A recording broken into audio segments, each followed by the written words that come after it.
Aló, muy buenas tardes. Buenas tardes, doctor.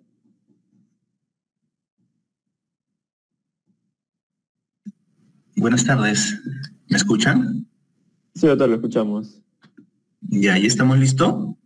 Sí, doctor, a ver, empezaría. A ver. Ya, voy a cargar la presentación y ya ustedes me dan las indicaciones, ¿sí? Correcto, doctor.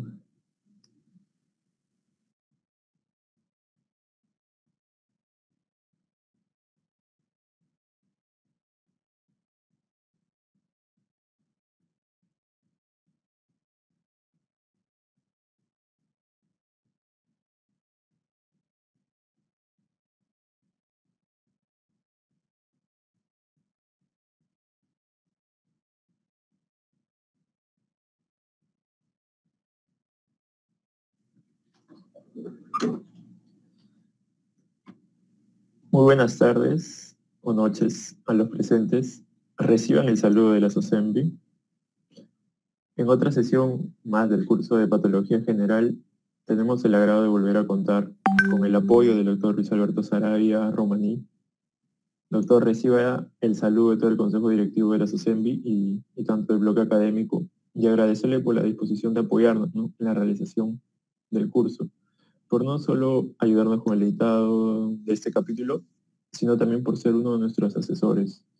El doctor es médico anatomopatólogo del Hospital Central de la Fuerza Aérea de Perú y con especialización en anatomía patológica por la Universidad Nacional Federico Villarreal, y además es docente universitario en la Universidad Nacional Federico Villarreal. Sin más que decir, le damos el pase, doctor. Muchas gracias por siempre apoyarnos.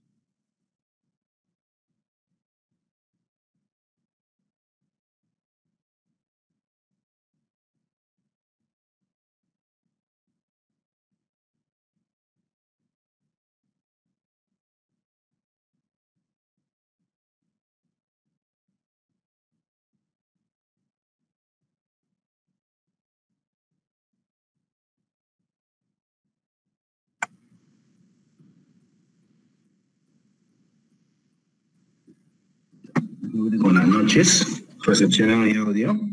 Sí, doctor, se le escucha. Perfecto. ¿Se ve la presentación también? ¿La observan? Sí, también la presentación se observa. Perfecto. Bueno, jóvenes, tengan todos ustedes muy buenas tardes. Vamos a iniciar con esta sesión preparada para el día de hoy. El día de hoy vamos a ver trastornos hemodinámicos y enfermedades tromboembólicas, ¿no? Este es un tema un poco más pequeño, es un tema mucho más sencillo de entendimiento y le vamos a dar un enfoque, al igual que en la sesión anterior, un enfoque más práctico que teórico, lógicamente aclarando algunas circunstancias teóricas.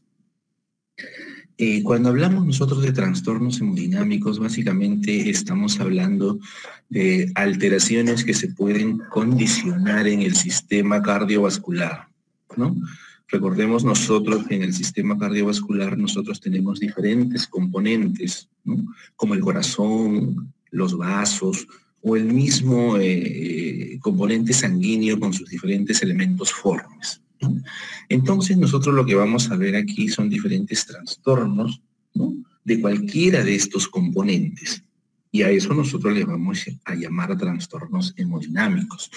Y dentro de eso podemos ver alteraciones del corazón, de los vasos, ¿no?, que pueden condicionar diversos trastornos como incremento de la presión hidrostática, disminución de la presión oncótica, una dificultad de drenaje a través de los vasos linfáticos, alteraciones en la coagulación por las lesiones de los diferentes vasos endoteliales, rupturas de estas, etcétera, etcétera, etcétera. Y eso como nosotros lo evidenciamos a través de edemas, lo evidenciamos a través de congestión, hiperemia, ¿no?, trombos y diversas alteraciones a este nivel. Entonces, nosotros lo que vamos a ver para dar inicio el día de hoy, como primer punto, vamos a ver congestión pasiva crónica. ¿Dónde lo vamos a ver? Lo vamos a ver en el hígado. Pero para esto nosotros antes tendríamos que observar o que ver qué es lo que nosotros... a ver si se ve acá. vamos a ver qué es lo que nosotros entendemos por congestión. Y cuando hablamos de congestión, básicamente está relacionado bastante a hiperemia, ¿no? Entonces, estos dos términos tienen cierta relación y cierta congruencia dentro de su definición, pero que las causas que los van a originar son distintas, así como también su evolución. Como por ejemplo, hablamos de congestión, básicamente esta congestión es pasiva y crónica que sucede a través del tiempo, ¿no? Entonces, aquí nosotros estamos enfocados básicamente en un aumento del volumen vascular, pero que va a estar relacionado a un proceso pasivo. ¿Qué significa? Que va a haber una acumulación aquí del volumen sanguíneo, pero va a existir el consumo del oxígeno. Y esto, a través de mucho tiempo, podría condicionar lesiones a nivel celular, ¿no? Y lesiones de tipo necrosis celular, ¿no? Y que podría incluso a través del tiempo ser reemplazado por tejido fibroso, ¿no? Entonces, en esta oportunidad lo vamos a ver en el hígado, y en el hígado nosotros la congestión la vemos así, miren, ven, estos son los cambios que se van a producir, porque básicamente nosotros recordemos que en el hígado, de acuerdo a la distribución del torrente sanguíneo, el hígado es un órgano, el segundo órgano más grande del cuerpo humano, y que la gran mayor, más de la mitad del 50% del flujo sanguíneo en este hígado es sangre venosa, ¿no? Y en consecuencia, la sangre arterial, ¿no?, es en un porcentaje mucho menor. Entonces, ¿qué es lo que va a pasar acá? Lo que va a pasar cuando existe congestión a nivel hepático, esta congestión va a disminuir las concentraciones de oxígeno básicamente alrededor de la vena central lobulillar.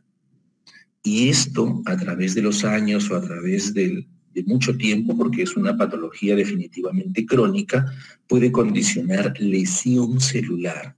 Y dentro de las lesiones celulares que puede condicionar por la disminución de la concentración de oxígeno, definitivamente es muerte.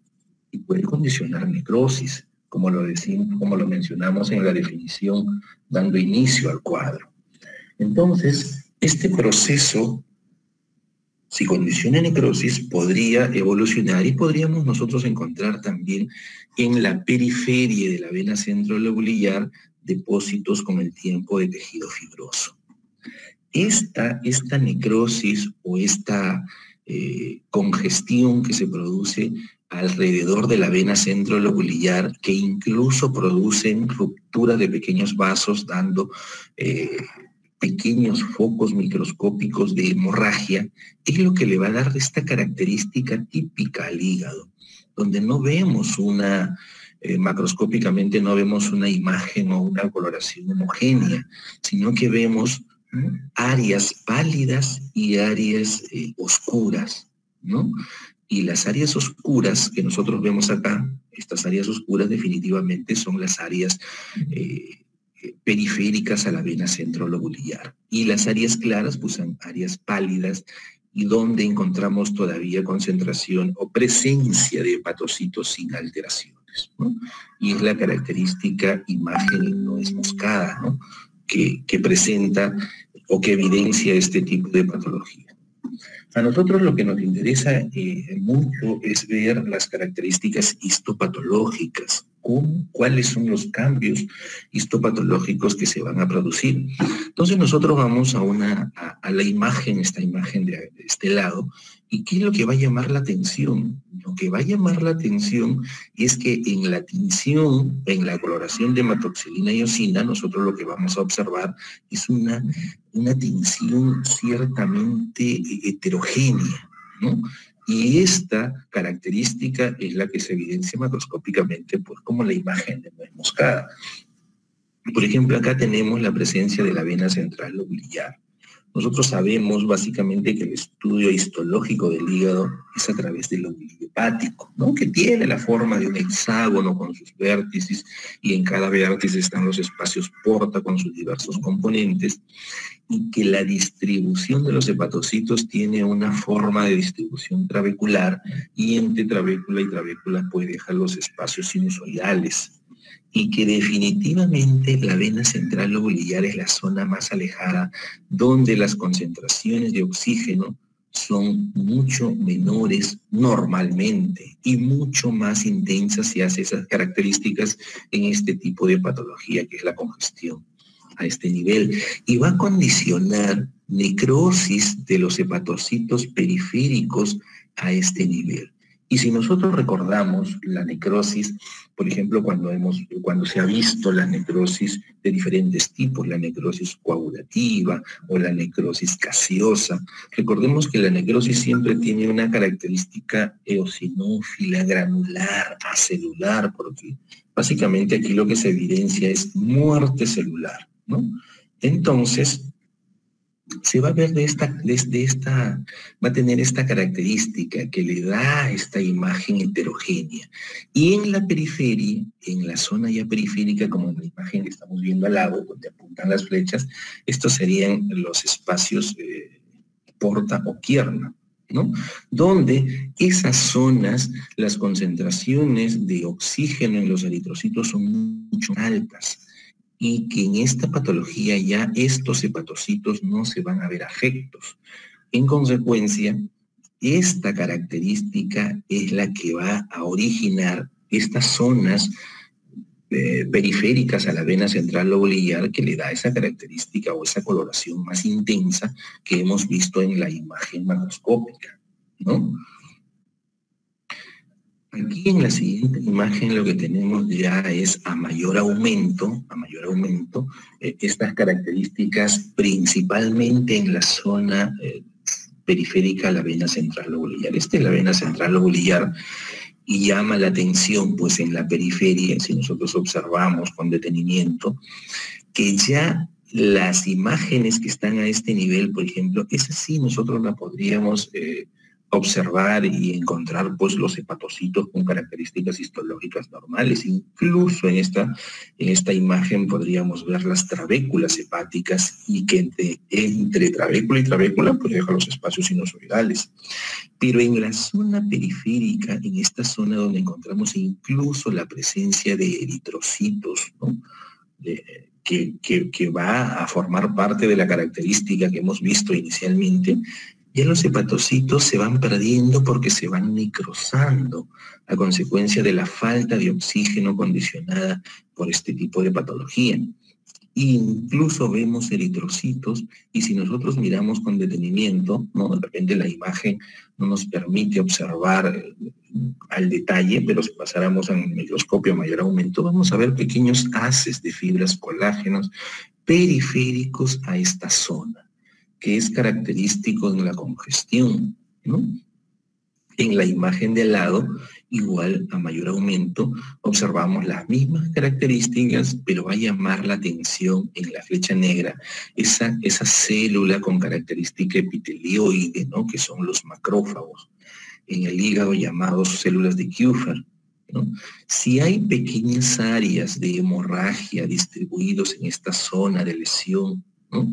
Lo que vamos a encontrar, pues estos macrófagos van a fagocitar el metabolismo de estos componentes eritrocitarios, y lo que vamos a encontrar es una célula epitelioide que a nivel intracitoplasmático tiene una coloración más o menos mostaza, lo que nosotros lo reconocemos a la lectura como macrófagos cargados con hemosiderina, que es otra de las características que nosotros vamos a encontrar presente aquí en la congestión, ¿no? A diferencia, por ejemplo, de la hiperemia. Cuando nosotros hablamos de la hiperemia, también hay aquí un aumento de volumen sanguíneo, pero este es más activa. Y cuando nosotros evidenciamos eso, por ejemplo, cuando salimos a hacer ejercicio, deportes o correr, se va a condicionar que nos vemos un poco rojos, ¿no? Y eso es ocurre ahí cierta vasodilatación. Pero hoy aquí, a diferencia de la congestión, los eritrocitos tienen mayores concentraciones de oxígeno, entonces no condiciona este problema desencadenado por la falta de oxígeno de forma crónica, que es la necrosis o la muerte celular, o también en la hiperemia condicionada por procesos inflamatorios desencadenados a través de procesos infecciosos, que también pueden condicionar este tipo de característica, ¿no? De hiperemia, ¿no? Que más o menos ambos son un aumento de volumen, pero la causa es distinta y la evolución de las dos circunstancias también son diferentes. Otra de las cosas que hay que ver aquí en los trastornos hemodinámicos es la formación de trombos, ¿no? Y los trombos se pueden formar en vasos sanguíneos, en vasos arteriales, en venas, en el corazón, ¿no? Y estos están relacionados básicamente por una reparación celular, ¿no? O sea, ¿qué es lo que va a pasar? El mecanismo principal para la génesis de estos trombos es definitivamente el daño del revestimiento endotelial, ¿no? Cuando se daña este revestimiento endotelial, independientemente de la etiología que pueda causar este daño, ¿no? Inmediatamente lo que va a pasar, si es que estamos, por ejemplo, frente a un vaso, es una vasoconstricción, ¿no? Un espasmo muy rápido que va a tratar de evitar la pérdida sanguínea. Pero inmediatamente se va a activar, pues se va a producir una agregación plaquetaria, se van a activar la cascada de la coagulación, se produce la formación de fibrina para poder que las plaquetas puedan reparar esta solución de continuidad endotelial y la fibrina sirva como el cemento de unificación a este nivel. Se va a generar pues una degranulación de estas plaquetas para tratar de adherir mucho más componentes de estos, y en medio de esta formación o de esta reparación se van a adherir también los componentes de los elementos formes sanguíneos como los leucocitos o los glóbulos rojos, ¿no? Y básicamente esa es la formación del trombo y los componentes que pueden tener. Nosotros podemos encontrar trombos a nivel del corazón o también en los vasos sanguíneos. Y recuerden que para la formación de trombos, pues podemos ver uno y es el de más importancia, es la lesión endotelial, pero también podemos ver la turbulencia del flujo sanguíneo o pueden ser condicionados por alteraciones en la coagulabilidad, ¿no? Entonces, vamos a ver. Hablamos de un trombo mural que está formado, mejor dicho, está adherido a la pared del músculo cardíaco, ¿no? Y a la macroscopía nosotros lo vamos a ver de esta manera. Recordemos que estos trombos, ¿no? Estos trombos generalmente tienen la particularidad de ir creciendo, ¿no? Ir creciendo, ir aumentando de tamaños e incluso pueden romperse o fragmentarse.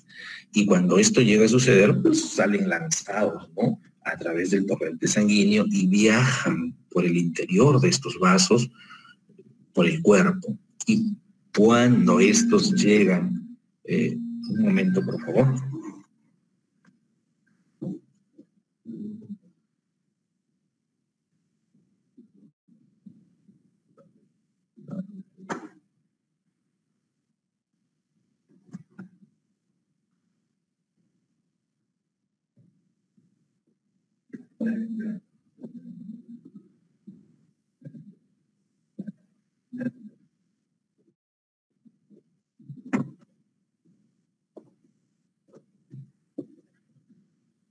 Bueno, estamos regresando. Bueno, entonces estos se podrían lanzar estos trombos y viajar a través de los torrentes sanguíneos y podrían llegar a vasos de pequeños calibres y condicionar infartos, ¿no? Entonces, infarto es la disminución del aporte sanguíneo y eso es uno de los mecanismos por lo que estos trastornos hemodinámicos podrían hasta condicionar la muerte del paciente, ¿no?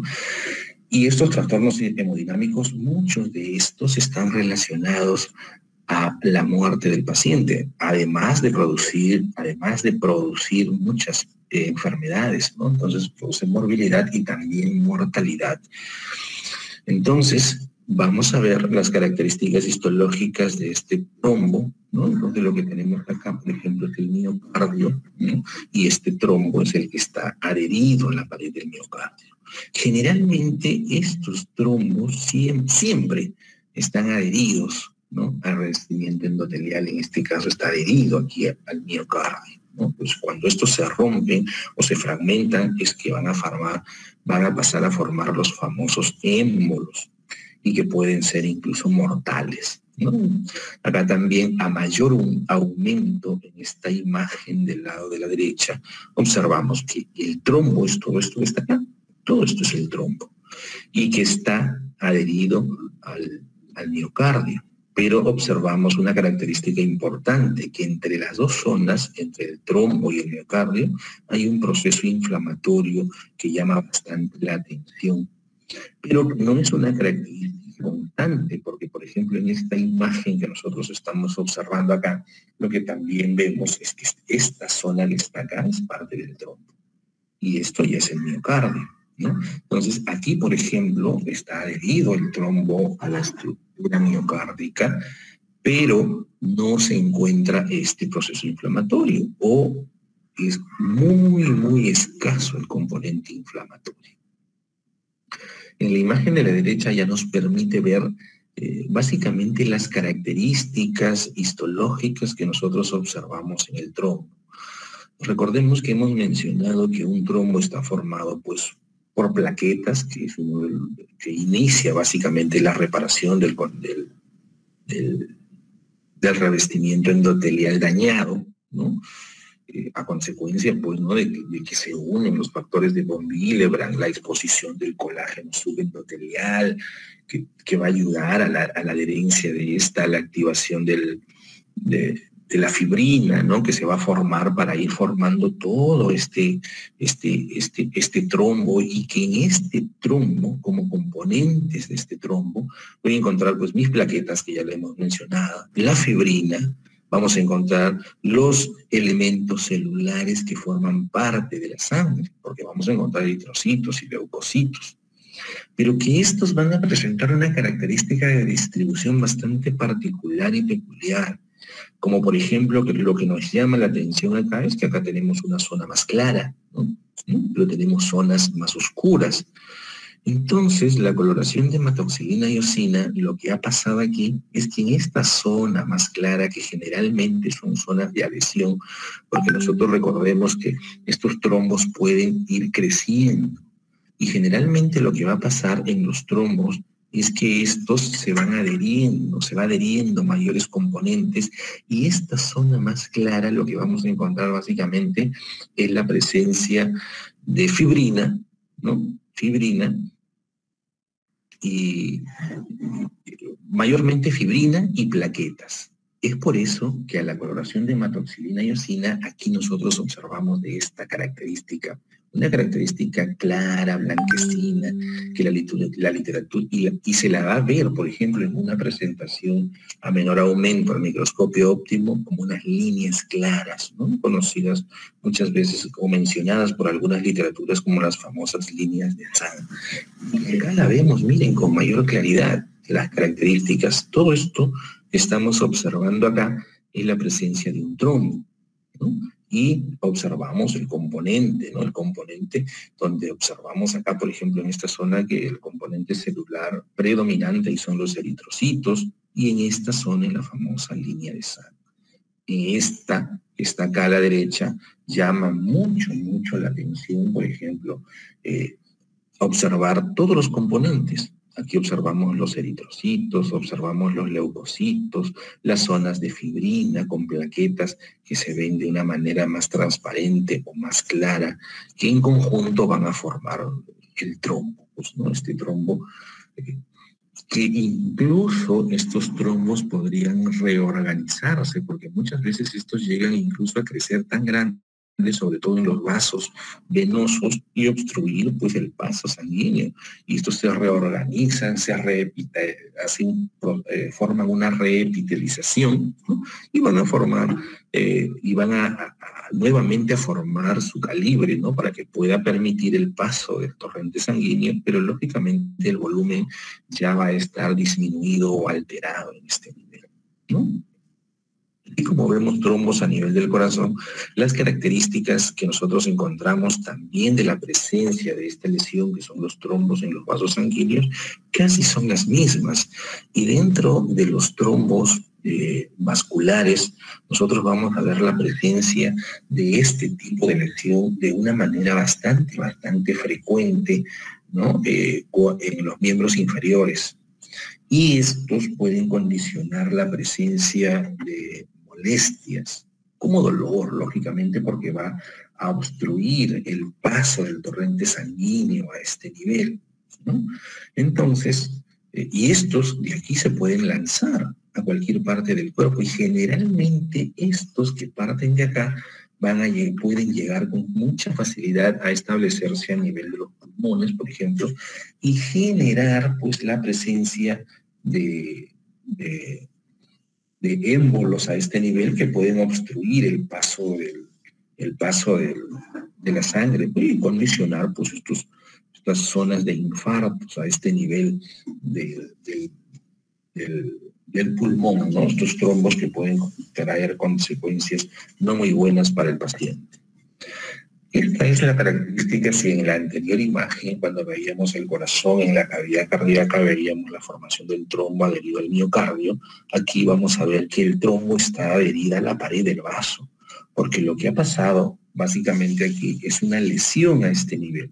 Todo este nivel, por ejemplo, que está adherida, aquí se ha originado un daño del revestimiento endotelial, ¿no? Un daño, y inmediatamente pues lo que se produjo primero pues una constricción, una vasoconstricción del vaso para evitar la pérdida sanguínea, porque esto incluso se pueden hasta romper los pequeños vasos. Esto va a disminuir, por ejemplo, esa posibilidad, pero es momentánea.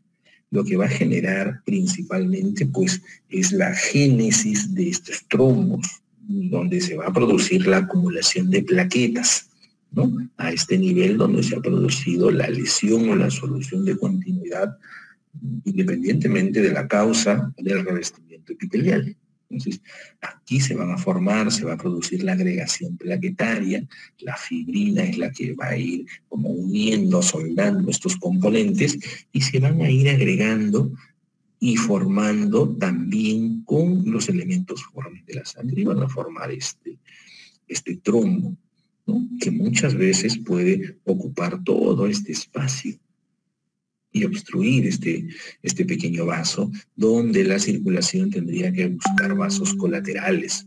Esto se puede reorganizar también, se puede romper y lanzar como un émbolo, o también se puede lisar espontáneamente. Entonces, todos esos son los pasos que puede seguir en su evolución este trombo, ¿no?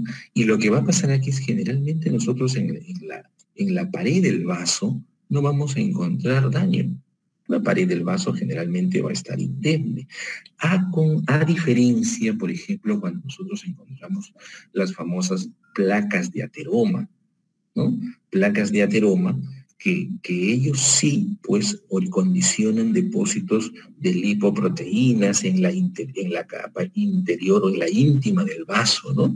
Del vaso sanguíneo, y que incluso van a formar, pues, sumido ahí donde van a estar presentes diversos componentes como macrófagos, como células musculares lisas y monocitos que ingresan ahí inicialmente, y que a la microscopía la vamos a ver como famosos cristales de colesterol. Y eso sí, en la pared del vaso vamos a encontrar un infiltrado inflamatorio de tipo mixto, con proliferación de vasos periféricos y pequeñas áreas de hemorragia en el espesor de la pared. Incluso podemos encontrar macrófagos cargados con hemosiderina. Pero en esta lesión que es el trombo, la pared del vaso, no hay lesión o no hay formación de estos componentes, ¿no? Y mencionamos con la aterosclerosis o las placas de ateroma, porque estas placas de ateroma, si bien es cierto, no encajan dentro de esto, pero sí lo que van a formar, su placa de ateroma se puede romper. Y esa placa de ateroma que se rompe, sí puede viajar como un émbolo, ¿no? Y también condicionar las obstrucciones. O esa placa de ateroma se puede fragmentar en uno de sus bordes, condicionando la lesión endotelial. Y aunada a mi placa de ateroma, puedo tener al lado también una formación de un trombo. Entonces, eso explica por qué puedo yo encontrar una placa de ateroma aunada a una trombosis, cuando esta placa de ateroma fragmenta el epitelio del revestimiento endotelial y va a generar todo este mecanismo que va a formar un trombo adherido a esta placa de ateroma, ¿no? Y esa es una de las causas frecuentes, por ejemplo, de infartos, ¿no? Cuando estos generalmente llegan a obstruir los vasos coronarios o llegan a obstruir los pequeños vasos a nivel del sistema nervioso central en el encéfalo, condicionando infartos cerebrales o infartos cardíacos. Ambos mecanismos, ¿no?, condicionan muerte celular. La disminución del aporte de oxígeno al músculo cardíaco, que es un músculo bastante sensible a las concentraciones de oxígeno, va a condicionar y desencadenar, ¿no?, la muerte celular del cardiomiocito, pero definitivamente después de pasar cierto tiempo, ¿no? Cierto tiempo sometido a este agente injuriante, que en este caso sería la ausencia del aporte de oxígeno. Y de igual manera, pero generando diversos tipos de necrosis también en el cerebro, ¿no? Entonces, esto que ya corresponde a otro tema, pero básicamente mencionarlo porque estas placas de ateroma o estos trombos que forman émbolos pueden viajar y condicionar, pues, estos tipos de infarto, y no solamente en el corazón o en el cerebro, en diferentes órganos, pero que en esas zonas pues sí pueden comprometer la vida muchas veces. Acá vemos igual otro vaso, donde está formado el trombo, ¿no? Está formado el trombo adherido a la pared, básicamente, con sus diversos componentes, y ahí llama la atención en una visión panorámica, ¿no?, o a menor aumento, estas líneas claras, ¿no?, que son las líneas de sangre.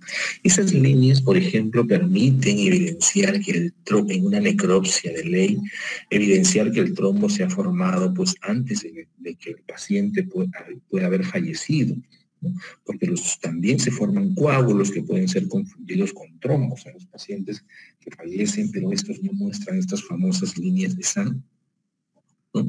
Tienen más bien dos componentes, un componente oscuro hacia la parte inferior, a la parte pegada al vaso, y un componente más claro en la parte superficial, que los médicos legales ya lo interpretan que se ha formado posterior al deceso del paciente. Una de las patologías importantísimas aquí es el edema. Y el edema nosotros lo podemos encontrar en diferentes partes del cuerpo, generalmente tejido celular subcutáneo. Es una de las presentaciones bastante frecuentes, pero nosotros lo vamos a ver hoy en el pulmón, ¿no? Y que definitivamente, para que se forme un edema, tienen que haber alteraciones a nivel de la vasculatura. Recuerden que existe una homeostasia, un equilibrio entre la presión hidrostática y la presión oncótica, que van a permitir que no se formen estos edemas, o la poca cantidad de líquido que pueda salir del intravascular sea reabsorbido y drenada a través de los vasos linfáticos. Cuando existe ese equilibrio, no hay ningún inconveniente.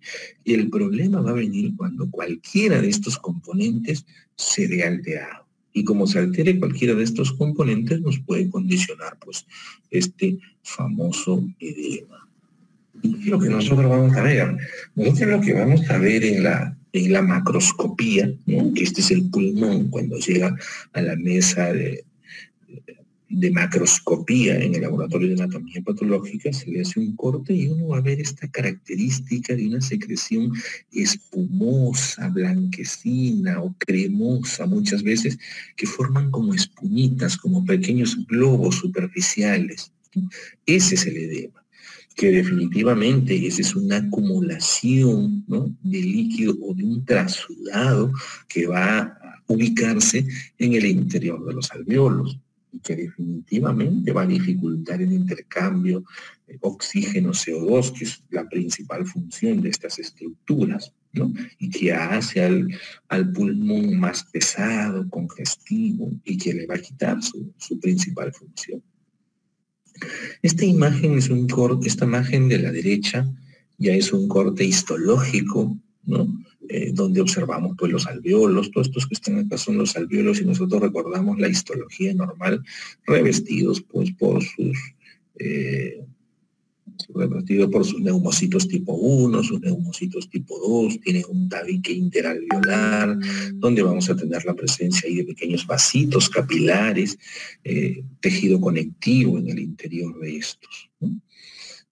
¿Qué es lo que va a pasar en el edema? Cuando se produce un incremento generalmente de la presión hidrostática en los vasos, de este incremento de la presión hidrostática va a salir líquido del intersticial de acá, de las paredes de los tabiques interalveolares o los tabiques alveolares. Aquí esta alteración de la presión hidrostática va a salir líquido y se va a acumular en el espacio alveolar. Y nosotros vamos a ver estas imágenes dentro de los alvéolos que tienen esta característica rosa pálido, ¿no? O algunas literaturas refieren una característica rosa pálido de tipo granular en el interior de los alvéolos. Y es característico y típico cuando nosotros encontramos, bueno, ya desde la macroscopía nomás ya se hace evidente, pues, ¿no?, los hallazgos que uno va a encontrar a nivel de los alvéolos, pero en la microscopía observamos esto y es evidente. Pero para que suceda esta alteración hidrostática, generalmente también muchas veces va asociado a una dilatación de los pequeños vasos. Y entonces podríamos nosotros encontrar dilataciones de algunos vasos. Recuerden que la insuficiencia cardíaca congestiva generalmente es uno de los condicionantes de este tipo de patología, que va a condicionar el incremento de la presión hidrostática. Entonces, podríamos nosotros encontrar, esta imagen no nos permite observar con claridad, aquí hay uno de los vasos, este es un vaso que está acá sanguíneo, este es otro vaso sanguíneo, que están dilatados ahí, y que incluso podríamos encontrar focos microhemorrágicos, ¿no? Y si tenemos focos microhemorrágicos asociados a este edema pulmonar, también podríamos nosotros encontrar la presencia de macrófagos, ¿no?, cargados de hemosiderina a consecuencia de ese hallazgo, ¿no? Entonces, este es a mayor aumento, lo que estamos viendo acá, en los alvéolos. Algunos incluso podrían lesionarse las paredes alveolares. Miren, aquí está la presencia del vaso dilatado. Un vaso dilatado acá, otro vasito dilatado acá, otro vasito dilatado acá, acá hay otro vasito dilatado, y aquí está la típica característica, ¿no? Dentro del alveolo una lesión de color rosa pálido característico, ¿no?, del edema del pulmón. En esta otra zona, depósitos de carbón, ¿no?, los macrófagos cargados con estos, con antracosis, básicamente conocido, ¿no?, como ese término que es el smog que nosotros respiramos, sobre todo las personas que habitamos en las grandes ciudades, que es característico. Pero por acá, por ejemplo, este sí tiene característica de ser, pues, hemosiderina, ¿no?, mezclado entre ellos. Entonces, las imágenes, para nosotros poder reconocer la presencia del edema de pulmón, pues es evidente, ¿no? Es evidente y muy fácil y sencilla de identificar ya desde las características macroscópicas. Es otra imagen muy parecida, donde vemos las dilataciones de los pequeños vasos de la pared o del tabique alveolar, ¿no? Acá vemos otro, un vaso venoso dilatado, ¿no? y los componentes que van a formar parte de este edema del pulmón, ¿no? La coloración rosa pálida ya nos da la característica típica de esto. Los macrófagos cargados con hemosiderina, sobre todo en aquellas patologías que están asociadas a insuficiencias cardíacas, generalmente han recibido por algunos patólogos el nombre de la célula de la insuficiencia cardíaca, ¿no? Así le llaman algunos autores a los macrófagos cargados como hemosiderina, ¿no? Que es más o menos, son estos que están aquí, ¿no? Que se veían mucho más claro en las imágenes anteriores, ¿no? La célula de la insuficiencia cardíaca, pero lógicamente eso va a ser originado y desencadenado pues a través del tiempo, ¿no? Los émbolos. Cuando nosotros vemos los émbolos, ya lo hemos venido mencionando, pues estos pueden estar formados por cualquier componente, ¿no? Hemos visto que pueden formar un émbolo, un trombo que se desprende, ya sea en su totalidad o parte de él, las placas de ateroma que se desprenden, y cualquier componente que pueda viajar en los vasos sanguíneos se les llama émbolo. ¿Qué es lo peligroso de estos émbolos? Ya lo hemos manifestado, que pueden comprometer el calibre de pequeños vasos y condicionar infartos, sobre todo en órganos que puedan comprometer la vida. Esto es lo peligroso.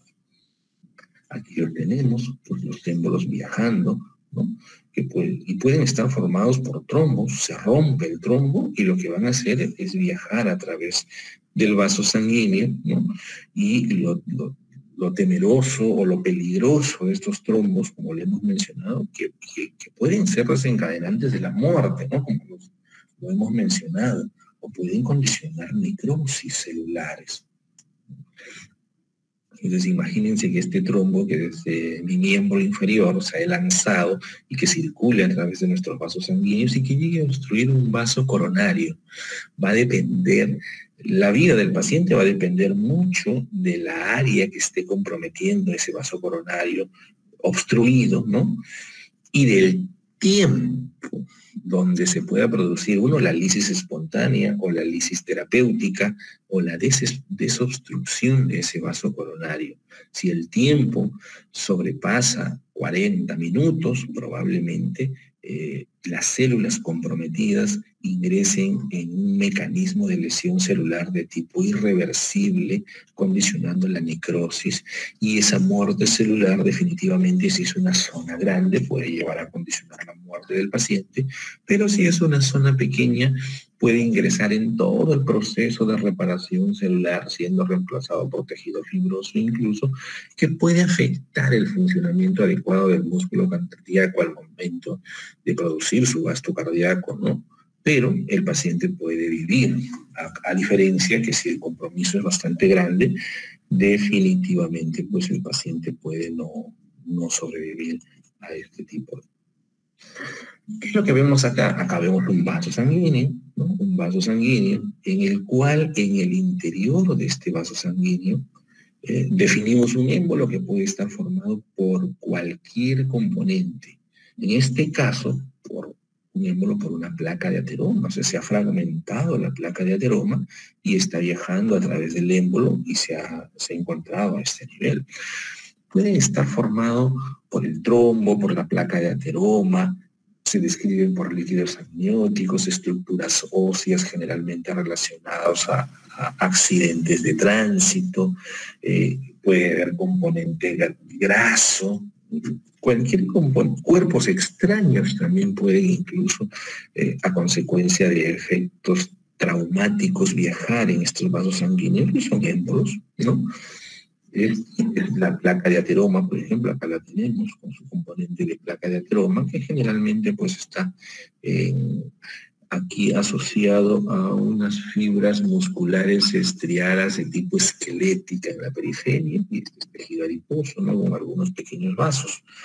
¿Cómo nos orientamos de eso? Nos orientamos pues, porque estas fibras musculares esqueléticas, estriadas esqueléticas, son características, ¿no? Ahí, por ejemplo, para nosotros orientarnos, no solamente en esta lámina, en cualquiera de las muestras, nosotros utilizamos las características histológicas, pues, ¿no? De esta fibra muscular que tiene, pues, los núcleos más de un núcleo distribuidos a la periferia de la fibra muscular, pues ya nos hace notar pues, que se trata de una fibra muscular esquelética, ¿no? Recordemos que las fibras musculares lisas presentan un núcleo único generalmente de distribución central, y las fibras musculares estriadas cardíacos pues tienen un núcleo central, pero las fibras musculares tienen una distribución, ¿no? Como de ramificación, ¿no?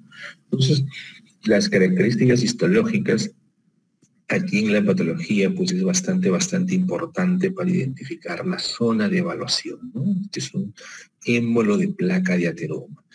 Dicho sea de paso, es una de las causas frecuentes, ¿no? de infartos, ¿no? Y de infartos que pueden comprometer la vida. Este componente desencadenado básicamente por la acumulación de lipoproteínas de baja densidad que van a condicionar la presencia de esta patología es uno de los factores bastante importantes, condicionado por los malos hábitos alimenticios que muchos de nosotros tenemos, ¿no? Este es una lámina, por ejemplo, interesante. ¿Por qué? Porque este es un vaso sanguíneo que le encontramos ¿dónde? Inmediatamente nos vamos a la periferia, y estos no son más que otra cosa que alveolos. Pues no, aquí están los espacios alveolares con todos sus componentes. Entonces el pulmón, ¿no? Es